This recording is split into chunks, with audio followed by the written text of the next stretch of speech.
드디어 한국 취업이 확정되어 들뜬 마음으로 짐을 싸는 외국인 근로자들. 하지만 여기서 잠깐. 입국할 때 각 나라마다 검역 절차는 물론 반입 금지 물품도 각기 다를 수 있는데요.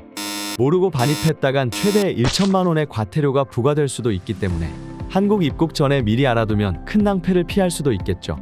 오늘은 한국 입국 전 유의해야 할 검역 절차와 반입 금지 물품에 대해 알아보겠습니다.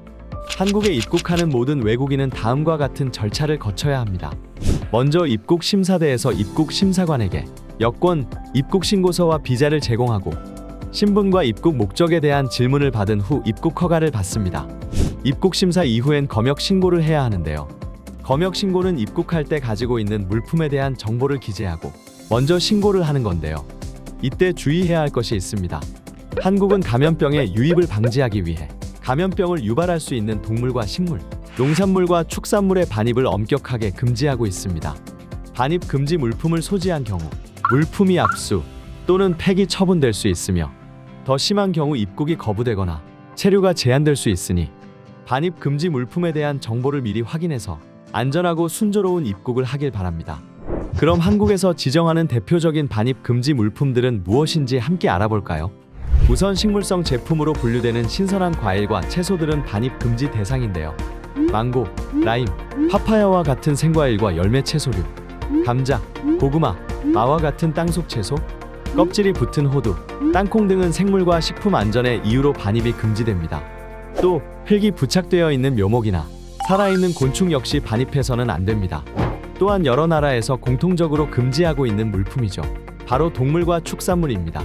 애완조류나 애완동물을 비롯한 동물은 일체 반입 금지 대상이며 애완동물의 사료 역시 반입이 안 됩니다.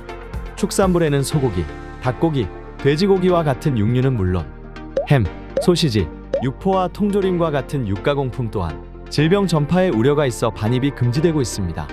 부득이하게 반입 금지 물품을 소지한 경우 여행자 휴대폰 신고서를 작성하고 공항 또는 항만에 주재하는 검역본부에 반드시 신고해야 합니다. 신고 없이 반입 금지 물품을 소지한 경우 최고 1,000만 원의 과태료가 부과됩니다. 반려동물이나 육아공품, 향신료와 같은 일부 농산물은 검역을 통해 한국에 반입할 수도 있습니다. 이때 위생 조건을 충족할 수출국 검역 증명서가 필요하며 반드시 검역을 통과해야만 한국에 반입할 수 있습니다. 휴대하고 있는 물품에 대한 세관 검사를 모두 마치고 나면 한국에 입국할 수 있습니다.